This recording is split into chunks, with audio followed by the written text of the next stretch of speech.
नमस्कार मित्रों, पीसीएस पाठशाला में आप सभी का स्वागत है। उत्तर प्रदेश उच्चतर शिक्षा सेवा आयोग में जो वैकेंसी निकली हुई है असिस्टेंट प्रोफेसर की, उसमें जो जनरल नॉलेज का पोर्शन है उसको कंप्लीट कराया जा रहा है। यह 8वां भाग है जनरल नॉलेज का, और इसके पहले का वीडियो नहीं देखे हैं तो प्लेलिस्ट में जाइएगा। UPSSC general knowledge test series के नाम से प्लेलिस्ट बनी हुई है, प्लेलिस्ट में जाइए और सभी वीडियो को देखिए। एक बात और कहना चाहूँगा आप लोगों से कि टेलीग्राम बिल्कुल ज्वाइन करेगा, लिंक डिस्क्रिप्शन में दिया गया है। टेलीग्राम का लिंक डिस्क्रिप्शन में है। असिस्टेंट प्रोफेसर के लिए टेलीग्राम बनाया गया है। यूपी और एमपी असिस्टेंट प्रोफेसर की तैयारी करने वाले जितने भी अभ्यर्थी हैं वह लोग हमारे कोर्स को ज्वाइन कर सकते हैं। पेपर 1 की पूरी तैयारी कराई जा रही है। यूपी और एमपी असिस्टेंट प्रोफेसर पेपर 1 की संपूर्ण तैयारी, और 999 रुपये का कोर्स है। इसमें पूरी तैयारी हो रही है पेपर 1 की। ठीक है, जो भी लोग इच्छुक हैं वह लोग हमारे ऑफिशियल व्हाट्सएप नंबर पर मैसेज जरूर कर सकते हैं। और इसमें बहुत कुछ आपको मिलेगा, कंप्यूटराइज नोट्स मिलेगा, हैंड रिटन नोट्स मिलेगा, लेक्चर्स वीडियो मिलेगा, बहुत कुछ मिलेगा। और परीक्षा होने तक लगातार हम आपके साथ रहेंगे, चाहे यूपी और एमपी दोनों के लिए पेपर 1 की बात की जा रही है। और जो भी प्रश्न दिए जाएंगे बहुत ही महत्वपूर्ण होंगे आप लोगों के लिए। परीक्षा होने तक हम आपकी तैयारी कराते रहेंगे। तो आइए शुरुआत करते हैं। यह 8वां भाग है टेस्ट सीरीज का, और सभी प्रश्न भारतीय संविधान और राज्य व्यवस्था से हैं। और भारतीय संविधान और राज्य व्यवस्था जो है, और यूपीएसएससी का जो पेपर 1 है जीएस का पोर्शन है, उसका एक अलग यूनिट है, तो बहुत ही महत्वपूर्ण हो जाता है। तो आइए शुरुआत करते हैं। प्रश्न संख्या 121 देखिएगा। भारतीय संविधान के मौलिक अधिकारों के अंतर्गत इनमें से क्या शामिल नहीं है? या कुछ मौलिक अधिकार दिए गए हैं, इसमें कौन शामिल नहीं है ये आपको बताना है। तो आइए शुरुआत करते हैं, देखते हैं। तो देखिए, भारतीय संविधान के एक ही कलर हो गया, रुकिए।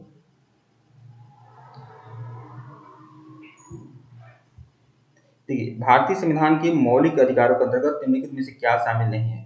तो भाषण की स्वतंत्रता का अधिकार, हाँ ये है, शामिल है। ठीक है, विधि के समझ समता का अधिकार, तो यह भी है। संवैधानिक उपचारों का अधिकार, यह भी है। बराबर काम के लिए बराबर वेतन का अधिकार, देखिए यह मूल अधिकार में शामिल नहीं होता है, यह नीति निर्देशक तत्वों में है ये बात है। ठीक है, तो विकल्प सी जो होगा, बराबर काम के लिए बराबर वेतन का अधिकार, यह मूल अधिकार नहीं है। ठीक है, और सी है, यहाँ पर सी लिखा हुआ है, गलती से लिख दिया गया है, यहाँ पर डी ही होना चाहिए। ठीक है, तो यही विकल्प डी। ठीक है, प्रश्न 122 देखिएगा। भारतीय संविधान का अनुच्छेद 32 निम्नलिखित में से किससे संबंधित है? ये जो अनुच्छेद 32 है किससे संबंधित है? क्या शोषण के विरुद्ध अधिकार से, धर्म के अधिकार से, या फिर संवैधानिक उपचारों का अधिकार से? तो अनुच्छेद 32 जो है संवैधानिक उपचारों का अधिकार। ठीक है, विकल्प सी जो होगा सही होगा आपका। प्रश्न 130 देखिएगा। निम्नलिखित में से कौन सा मौलिक अधिकार नहीं है? कौन सा मौलिक अधिकार नहीं है ये बताना है। तो समानता का अधिकार मौलिक अधिकार है, बिल्कुल है। स्वतंत्रता का अधिकार मौलिक अधिकार है, बिल्कुल है। शोषण के विरुद्ध अधिकार मौलिक अधिकार है, बिल्कुल है। संपत्ति का अधिकार, पहले यह मौलिक अधिकार था लेकिन अब इसे विधिक अधिकार बना दिया गया है, यह मौलिक अधिकार में नहीं आता है। तो कौन सा मौलिक अधिकार नहीं है? संपत्ति का अधिकार, मतलब विकल्प डी। प्रश्न 124 देखिएगा। नौकरियों और शैक्षणिक संस्थाओं में समाज के कमजोर वर्गों के लिए आरक्षण उपलब्ध कराने हेतु केंद्र सरकार संविधान का कौन सा प्रावधान अधिकार देता है? तो देखिए, अनुच्छेद 14, अनुच्छेद 16, अनुच्छेद 46 या अनुच्छेद 19।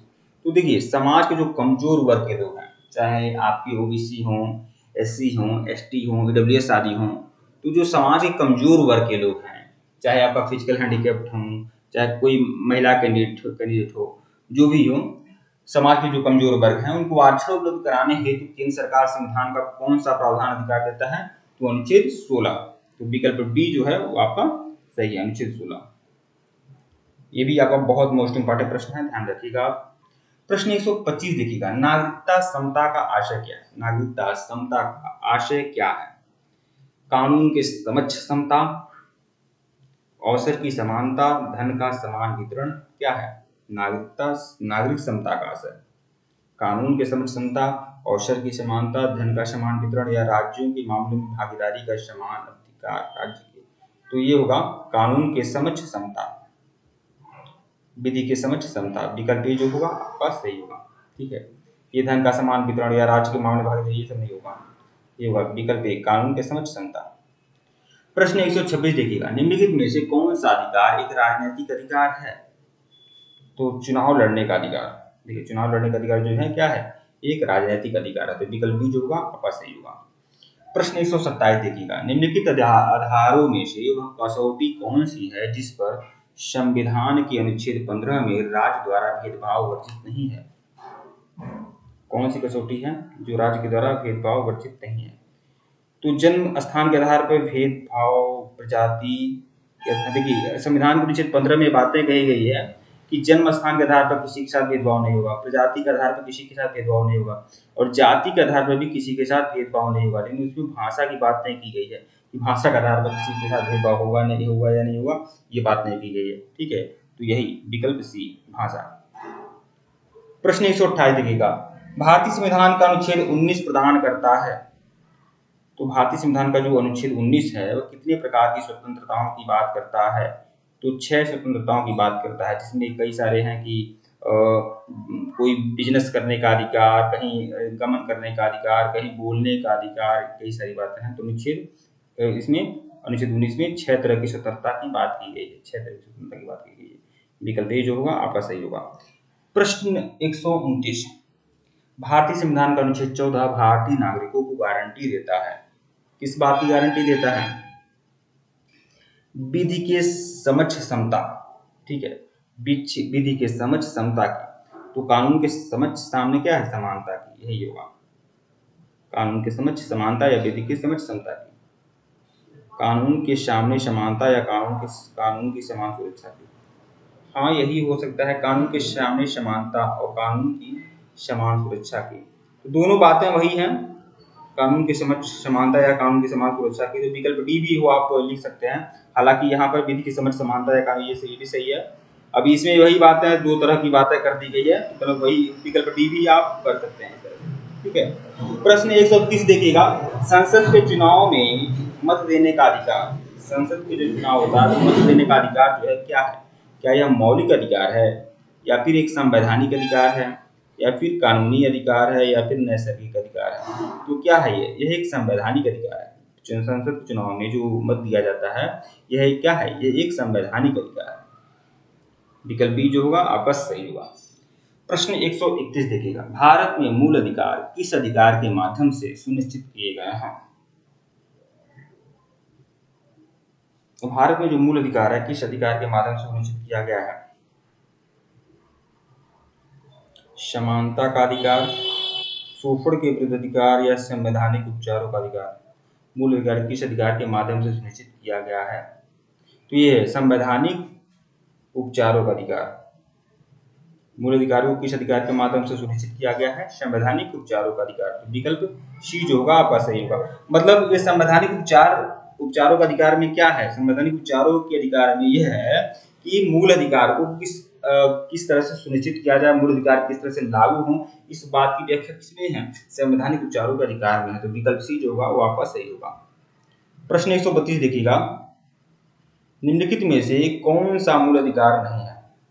निम्नलिखित में से कौन सा मूल अधिकार नहीं है? क्षमता का अधिकार मूल अधिकार है, संपत्ति का अधिकार, स्वतंत्रता का अधिकार, संवैधानिक उपचारों का अधिकार। ये तो आप जानते हैं कि मूल अधिकार में क्या नहीं आता है, तो संपत्ति का अधिकार नहीं आएगा, जबकि समता भी आएगा, स्वतंत्रता भी आएगा और संवैधानिक उपचारों का अधिकार भी आएगा। प्रश्न 133 देखिएगा, भारतीय संविधान के किस अनुच्छेद में भारतीय नागरिकों के मूल कर्तव्य शामिल हैं? तो भारतीय नागरिकों के मूल कर्तव्य किसमें शामिल है? अनुच्छेद 51 के किसमें? अनुच्छेद 51 के क में। तो विकल्प सी जो होगा क्या होगा वो आपका सही होगा।